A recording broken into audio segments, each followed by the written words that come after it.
what's your favorite scary movie? Well, I'm not gonna tell you. You'll just have to watch every single one of my movie reviews on my channel to figure it out.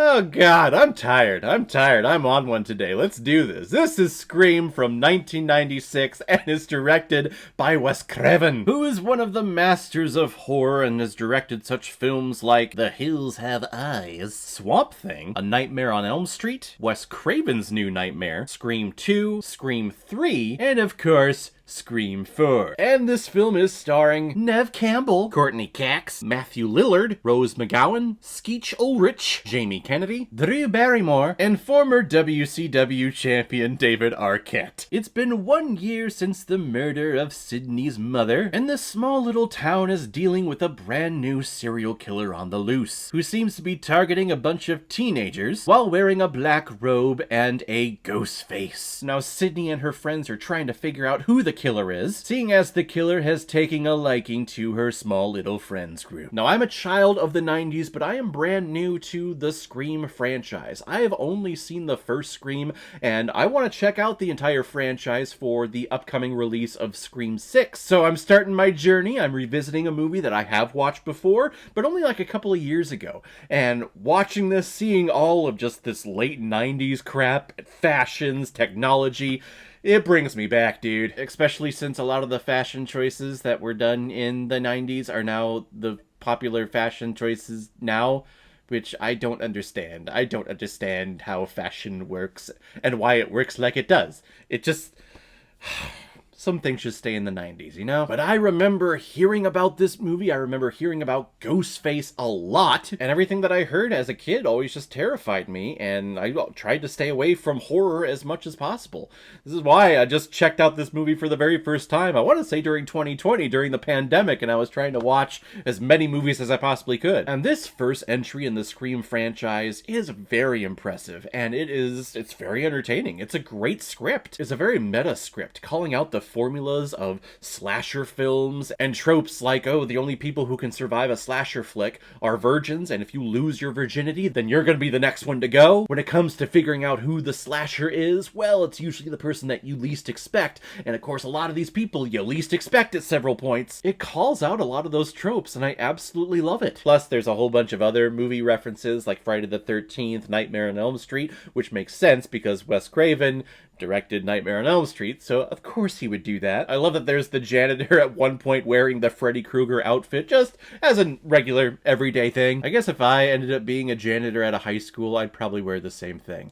Just try to creep out all those teenagers as much as possible. It also calls out horror tropes like when the lead girl, is on the phone and is trying to run away from the slasher, how they never run out the front door, they always run upstairs as if that's going to save them. And while they try to fight the trope too, you actually end up finding Sydney doing the exact same thing. I like this character of Sydney, and I know that she appears like in the rest of this franchise. I believe. Does she end up being the killer? I would assume she ends up being the killer in one of them. That, like, all of this is mental torture, and then all of a sudden she decides to be, you know what, if someone's gonna come after me, I'm gonna come after them and others too, so I'm gonna be Ghostface. Please tell me that's what's gonna happen, like Scream 4 or 5 or something. No, don't tell me, because I've never seen those films before, and I want to be surprised. That was the fun thing about this movie, is trying to figure out who the killer is, or who the killers are. Ooh. It's just a lot of fun when you spend the entire movie second-guessing yourself and looking at everyone being like, oh, it's probably them, and then you find out, nope,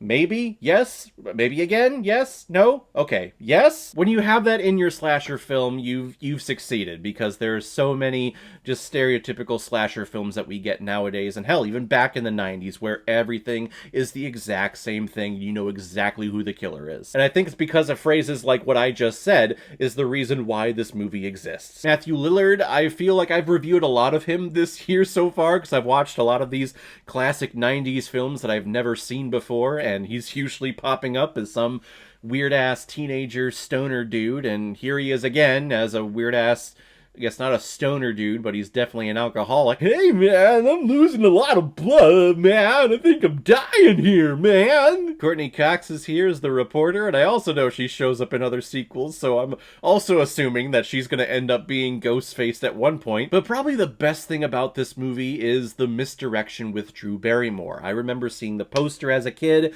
and Drew Barrymore is right there. She is prominent. She is the biggest character on the poster. Little spoiler alert here for a movie that's almost 30 years old, but for her to be the first one to go in the manner that she is killed in it's gutsy. It's very impressive, and I love it when screenwriters pull the wool over your eyes and make you think that you're going in one direction and then smack you across the face with a bat and say, nope, we're actually going this way. It's a great opening sequence, seeing her death and the torture and the pain that she's being put through. It's the icing on the cake of a great written film. This movie is also the reason why we had that whole Scary Movie franchise. This is the first one that they parodied a lot, so I guess that's a negative, actually, on this movie. I guess the first Scary Movie was okay, but it definitely went off the rails the farther it went, and it just got annoying. I feel like this is one of those horror films that really established itself in pop culture. I remember everyone talking about Ghostface and dressing up as Ghostface for Halloween that year, and I love that Ghostface is just a regular person. He's not supernatural at all, it's just